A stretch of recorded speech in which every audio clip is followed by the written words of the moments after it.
BigamE by Eleanor Gwyn-Jones. Chapter 1. The first words of advice from my senior director were, "If all else fails, drink wine." She claimed she had rosacea, but I knew she and her old friend Mr. Pinot Noir had been having an intimate relationship for quite some time, and that her rosy cheeks always flamed when they had been together. I liked her tactics, but for the guests, not myself. I'm no teetotaler, you understand, but trying to apply eyeliner or mascara after several mystery margaritas is not conducive to big sales. Plus, I'd hate to be directly responsible for bringing the grunge look back. So I remain watered and precise. I crunch up the gravel of the driveway in my recently valeted and shiny pearlized pink car. All 10 tips of my manicured nails polished in the matching shade, 2 fingers on each hand weighed down with another show-stopping knuckle duster. Well, 3 fingers technically. The ring finger of my left is decidedly less spectacular, but that was pre-Katie May days, and Scott couldn't afford much then. It rather gets lost in the luster of the other 2, but I still like to wear it, an ever-present symbol of his love, from a time when diamond ships were a real extravagance. Thank God we don't have to worry about that anymore. I've paid off our student loans and our mortgage, earned us luxury cars, round-the-world trips, and endless prizes. I know my shit. I can work miracles with my collagen enhancers, wrinkle plumpers, serums, minerals, and kabuki brushes. There is much in my Katie May armory, so very little phases me. Not hecklers, not allergists, not skeptics, not crunchy granolas. They see the miracle and they whip out their credit cards. I'm a professional to my fingertips, and that's why I'm on track. On target to break into the elite circle of top directors, the Katie May Valhalla, the Promised Land, the Eden, the Oz.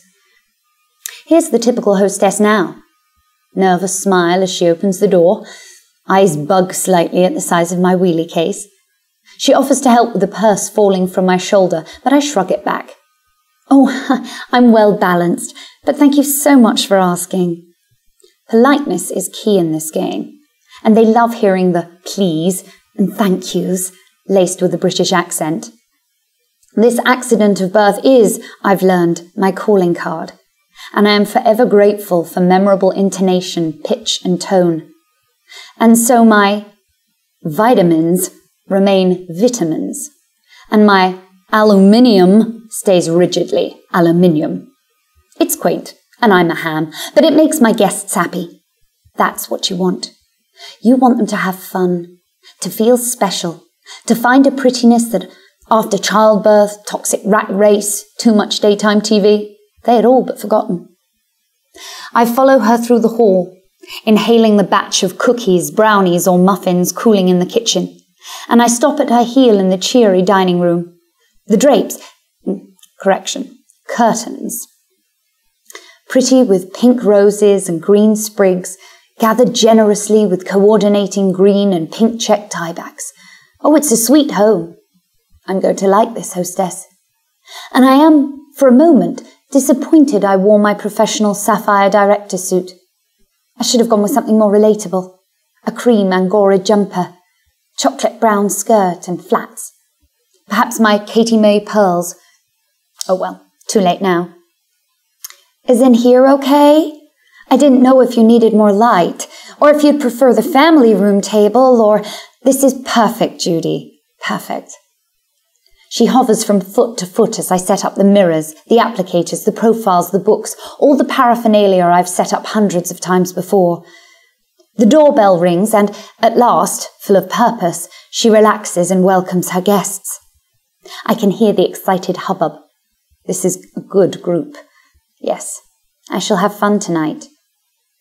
Unshucked from their winter jackets, the ladies gather around the table with oohs of appreciation. Oh, I didn't mention, did I?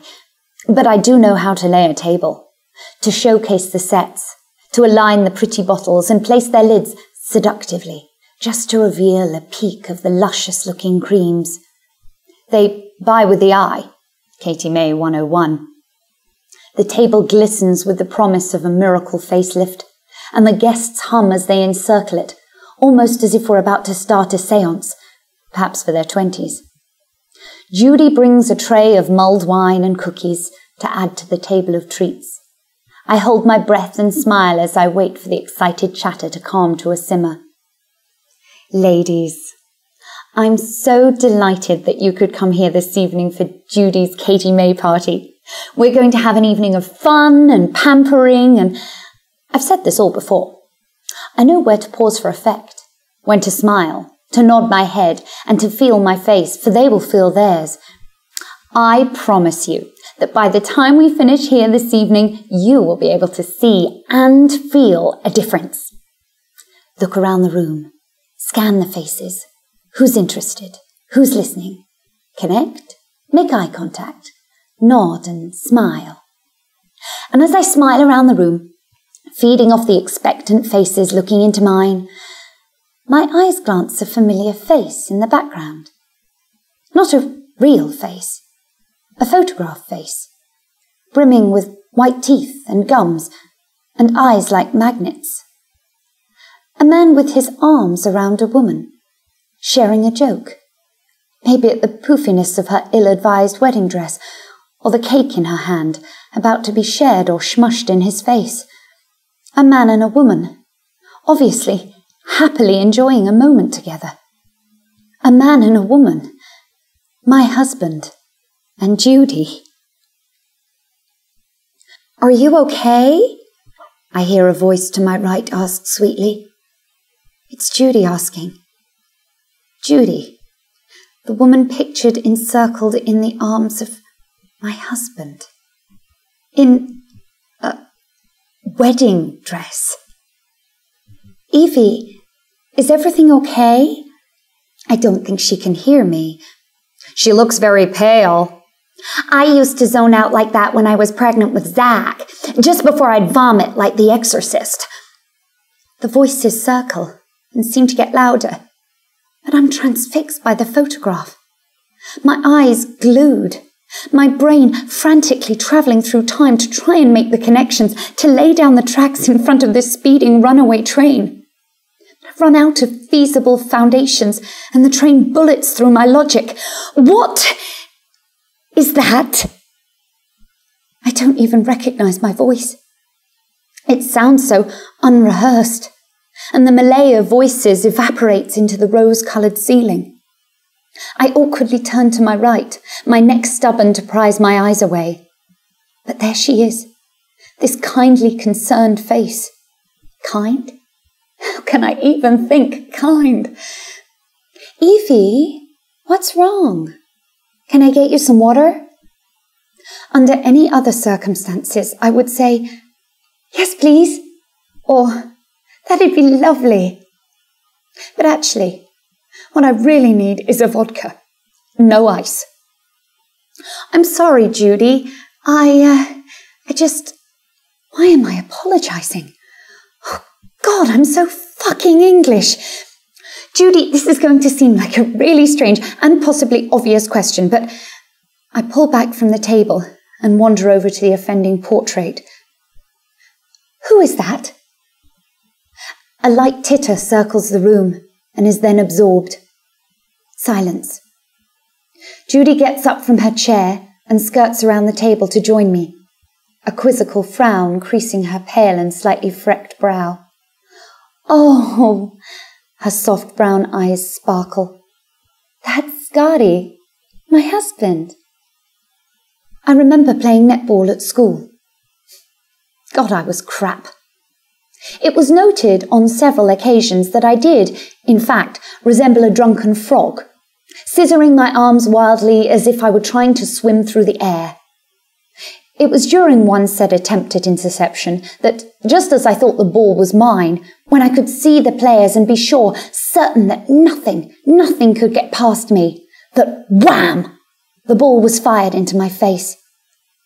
During those seconds following, I was absolutely, positively certain that my nose must be broken.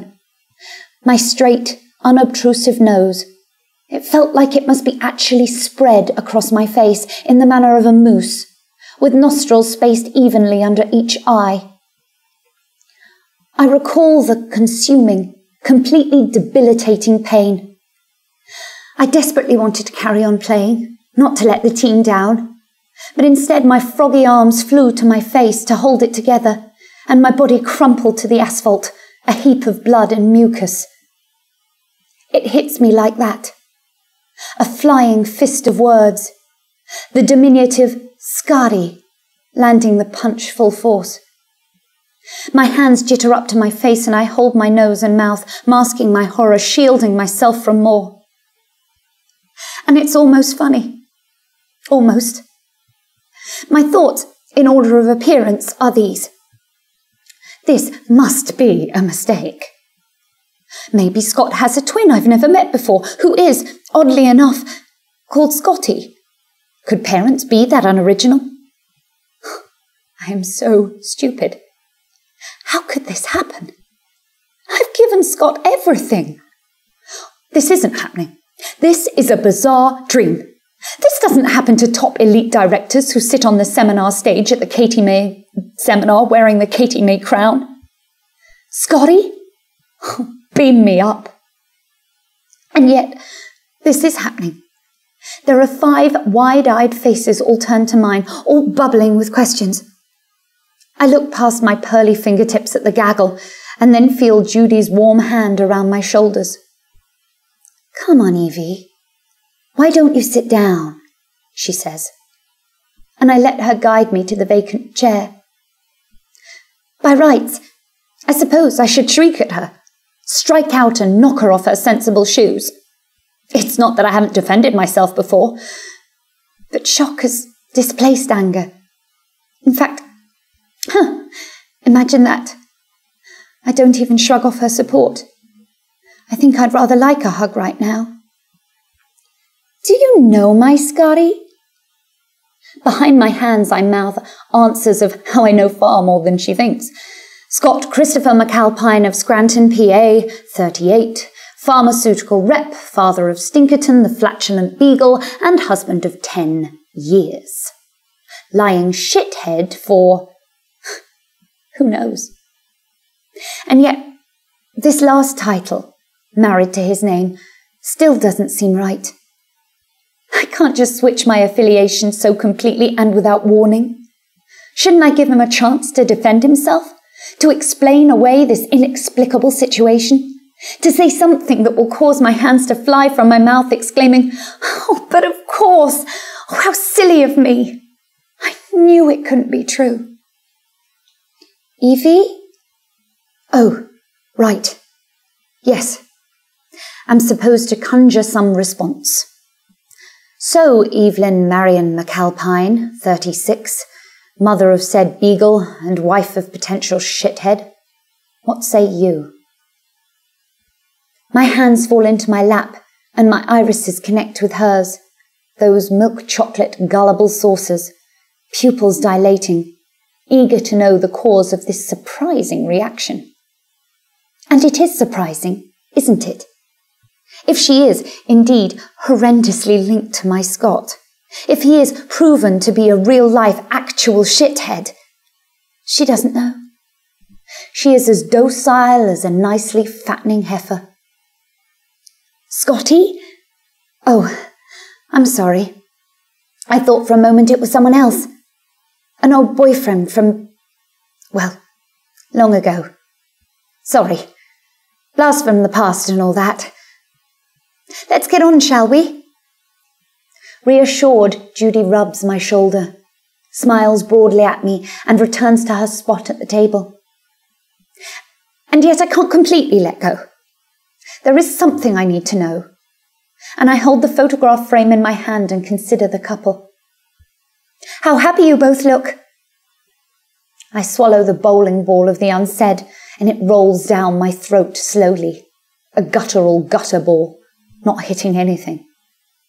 My nose still tingles, and my eyes glaze, and oh shit, Evie, don't cry. You can't cry. I can't leave it like this, though. I want to scream, how can this be? But I know, somewhere rumbling within my small intestine, that no explanation in the world could sweeten this stinking fish of a lie. The inner workings magically pop up the bowling ball of questions again, for me to swallow or choke on. Okay, this is it, Evie. You have to hit something. I've been married for 10 years, Judy. How it's just flown by. How long have you and Scotty been together? She smiles, and her eyes light up. 6 years this June. My intestine twists. Oh, that's nice. It's all I can manage. As I madly calculate just what I was doing and where I was in June 6 years ago. I can't think about that now. I must consider. I must roll more questions her way, pick off information a piece at a time, and then I'll work out what I'm going to do. Right. Well, let's get back to the miracle, shall we? It's not the best presentation I've ever given, but the products sell themselves, and I go through the motion with much vacant nodding and encouraging face stroking. That's it, Judy. Up and out. You don't want your skin to sag. She must be younger than me. Is she younger than me? She's pretty, in a sweet way. More neutral than smoky, natural than dramatic, balm than gloss. In fact, she is, in almost every cosmetic, the opposite of me. She is the taupe to my amethyst. My throat is dry. My smile feels stiff, like it might crack my foundation. But I grin on. Your skin is your canvas, ladies. If your skin isn't balanced, it's much more likely to show the flaws. Maybe not at first, but by lunchtime you'll see an oil slick or flaky skin city. As there is balance in life, there is balance in skin. 6 years ago. Wasn't that when I was in qualification to become a Katie May director? Yes, it must have been. When I was putting in 14-hour days to get it done, when my first free car, my first director's suit, emerald green that year. That first trip. What a joke. I had fought so hard to win that trip to Hawaii because he'd said that it was his dream vacation. Oh my God! What, Evie? The voice to my right asks, looking up from her mirror, hanging on my every disconnected word.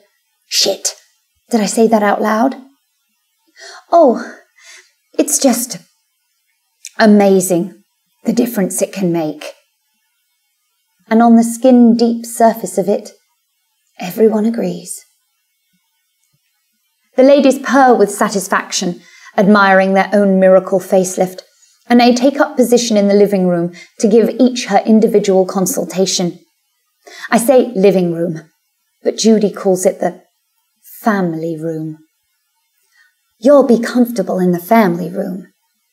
And for several nauseating seconds, my mind leaps to the children we haven't had.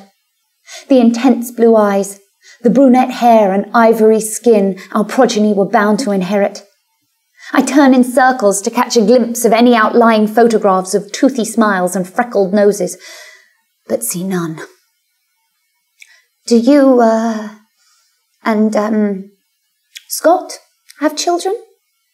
She colours a pretty pink. We're trying. My legs buckle.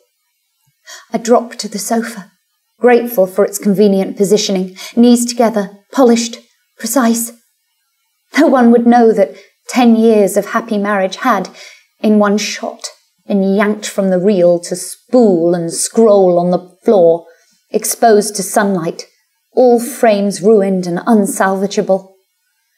How can I rewind? We can't wait. And Scotty is just a doll. He's going to be such a great dad. I can feel my nostrils tingle. Is that why? Did he still mourn for our past pregnancies that never made it beyond the 3rd month? Did he blame me for not making them welcome with a cosy, pink, cottagey, gingham-lined uterus and an endless supply of milk and cookies? Fingers crossed, this'll be the month, She purses her lips together excitedly, wrapping her arms around herself before busying herself plating another batch of cookies. Maybe I didn't want them enough and they knew it. They knew that they were an inconvenience not included on the Katie May goal poster for that year. That's what Scott had said, his invasive barbs ripping through my armour, my flesh, my sinew. When I failed to cry, but instead picked up the telephone and started making work calls, he relinquished any residual softness and said with all the venom he could muster, "Congratulations, it's a booking." That was the second time. The first I don't remember so clearly. The meds Dr. Angelo prescribed to stop my endless stream of tears seemed to have halted all memory too. I think Scott liked me better like that, a mindless lemming. But that second time, that's the one that really made him turn. What did he want? Me to revel in a cocktail of misery, vodka and Valium? Couldn't he understand that I didn't want to claim the failure again? I couldn't share it or breathe love to it, indulge in it and wear it like a fucking runners-up badge. I had to consign it. Had that been selfish? Did he need to share grief? Would that have made things different? The year of the second could have been baby. That was the year my team of Evie's Angels made it to the $500,000 retail circle. It was such an achievement. One in the eye for overcoming adversity. That somehow made it easier for me, yet worse for Scott. If he knew how devastated I'd really been, that I had failed this little McAlpine life again, that I'd failed him again. Shall I call Maria in? I know she has to leave soon. Yes, that'd be great. Wasn't he impressed, though? Hadn't I made him proud in other ways? Ways I could control? He went on the trips happily enough. I can't think about Scott or the whys and wherefores now. I can't give way to a knee-jerk reaction. I must consider, gather facts, collect. But I'm angry now. The shock and disappointment have settled. The denial has been squatted like a lazy winter fly, and it's left room in my mind to be infested with betrayal. How could he? Here she is, Judy says, appearing at the doorway and shepherding Maria through. I'll be in the kitchen if you need me. I speak with each guest in turn. Well, the autopilot me. I'm not really present. I'm wading through the mental microfiche, searching for the us and the them 6 years ago. So basically there's the miracle or super advanced miracle. Which set would you like to get started with? I hear myself saying the words, and it's so unlike me to be so gauche, so amateur, asking straight out for this ale. But I want to get it over with. I don't want to be here anymore, breathing her air, envisaging their life here, their progeny. In spite of my distraction, Maria and the other gushing faces buy the skincare and a few other items, all book colour appointments, give referrals, the Katie May trifecta. I note their credit card numbers with nonchalance. On paper, it would almost be a perfect show, apart from that inescapable little howler. I should kill him. I should really kill the How did it go? Judy asks as she returns from seeing the last of her friends to the door. Great. You're a wonderful hostess. And she is. It's true. But the bile still rises. I imagine him now. How bloody cosy. With his wife who keeps decent, regular, predictable hours, who enjoys cleaning and making things pretty, who cooks hearty meals and would never dream of using a slow cooker or buying frozen lasagna. The type of woman who has all her Christmas shopping done by December 1st and is not madly trawling websites with free shipping for gifts on the 23rd. I think of all the many and varied ways we are different, which rather begs the question, why is Scott married to me? I don't cook, I don't clean, I don't breed. That's not all by design, of course. That's just the way it happened. Work first. Pay off student loans, the mortgage, vacations. Money-making always seemed a far more sensible option than redecorating the would-be nursery once again, learning how to make pierogies, planting a herb garden, nurturing every pot plant ever given to me. Apart from the months following the non-babies, Scott had always supported my work. Becoming a director and focusing on the pathway to KM super status had been a mutual decision, hadn't it? He cooked and cleaned when he was there because he knew that Katie May should take precedence for our future. We were investing in our future. Ours. Not hers, or hers and his, but ours. And we loved each other, didn't we? Wasn't ours the love story retold at dinner parties and envied by all others? Hadn't we overcome Indian tradition, governments, oceans, parental disapproval to be with each other? And he was leading a double life with flat-shoed Susie? Bastard! And as swiftly as the anger swells in my throat, it dissipates, replaced by, oh, shitballs! My anger is trumped by sudden panic. He could be here any minute. Imagine that. Hi, honey, holy fuck! What would he say? What would he do? Oh, sorry. I walked in the wrong house. Why? Little Pip, what are you doing here? I can't stay. I must go. Oh, God, I want to puke. I should be going. Your husband's probably due any moment, and I don't want to be in the way.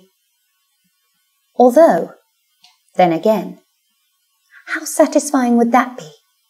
Witnessing the look of sheer horror on his unsuspecting face, as I sit here in his cottagey home, making pleasant chit-chat with his comfy, fertile wife, and the look on his face when he walks through the door.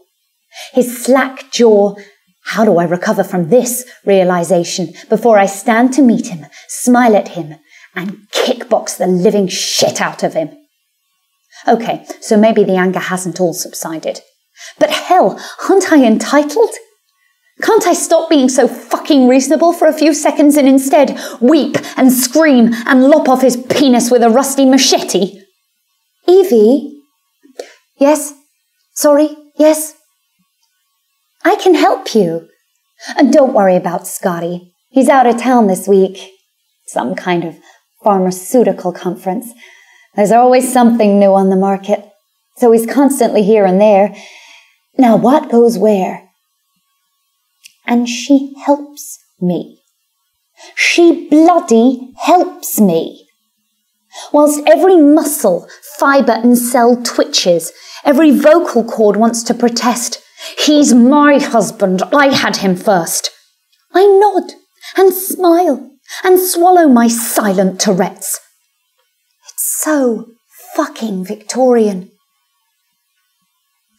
The miracles are stowed neatly in the boot of my car, and I woodenly wave to her across the driveway, promising to be in touch soon. Miracles and revelations. I clutch the leather steering wheel firmly. Blood displaces into the valley of my knuckles, leaving the peaks a gruesome yellowed white. I cling on, grateful for something tangible to have and to hold. What a joke. But the strength of the powerful car under my control is oddly calming. It's satisfying. It's mine. If nothing else, I can rely on that. I rev the accelerator and masochistically enjoy the ride. The lights are off when I get home.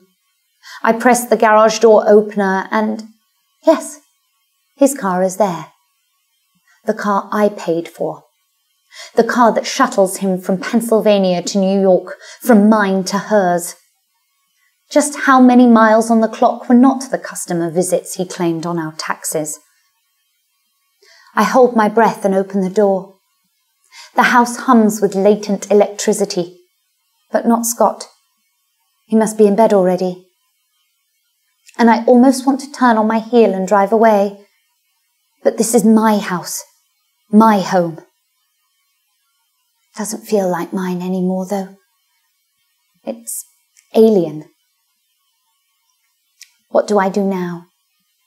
Do I climb the stairs and shake his arm, rip the sheets from him, throw pillows and hurl his clothes from the bedroom window? Do I peel off my suit, slide in next to him, and lie awake listening to him breathe, waiting for the moment when, at some early hour, he gets up to pee and open his eyes to see me? I flick the heels from my feet and pad up the stairs in my bare tights. I do want to see him. To see that face that smiled at me in our wedding album. And I want to compare it to the photograph of some other bride and find, as I must, some previously unforeseen difference. See? It's not the same nose after all. The door creaks as I turn the handle and push it open. Stinkerton lifts his head, the gleam from his eyes in their droopy-skinned orbits lighting my path to the bed. My own eyes grow quickly accustomed to the darkness. I can make out the aquiline profile, the whistling lips, the proud chest. I'm not violent, but yes, I do feel the urge to jump on the bed and beat his chest with my fists, demanding, "Why?" But of course, I know why. The question is, what am I going to do? I close the door quietly, descend the stairs, and pour myself a long measure. The ice cubes fracture as they bob in the pool of clear vodka. I swirl the glass in my hand and consider. Everything is different now. I am grown up enough to admit that this must be the truth, mustn't it? I am not living in some sad daytime TV soap sucked into believing that, oh no, it's Scott's evil twin, that, oh yes, parents really can be that unimaginative. The ridiculousness doesn't even raise a smile.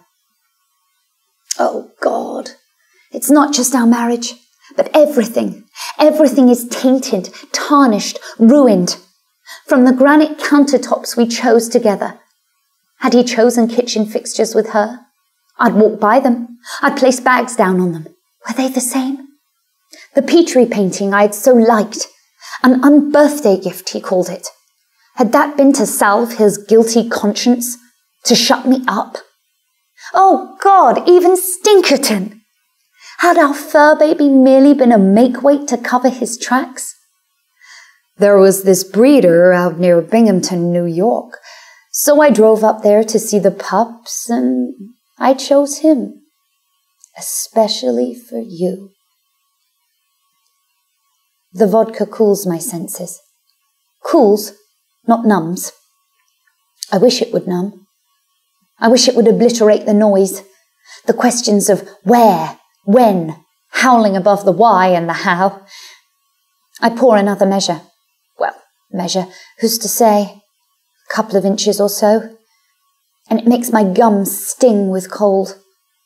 It's liquid mercury rolling down my throat. I down the contents of the tumbler and gather up my shoes as I climb the stairs once more. For the first time in 6 or maybe 7 years, pre-Katie May days in any event, I don't care about the regimen, the nightly ritual of anti-aging. To hell with mascara mites partying on my lashes. I can't be bothered. Instead, I slump in the chair facing the bed, and I watch him in the darkness. The chest full of lungs, the bellows that pumped out the lies, rises and falls, rises and falls. I always thought that sharing his breath, inhaling him as he did me, was such an intimate thing. And all the while, his breath was laced with someone else's. I was breathing her residuals. She was inhaling mine. That sweet, intoxicating breath was, on every other Sunday through Thursday, not at the Holiday Inn, Fairfield Suites, Quality Hotel after all, but it was released into other lungs.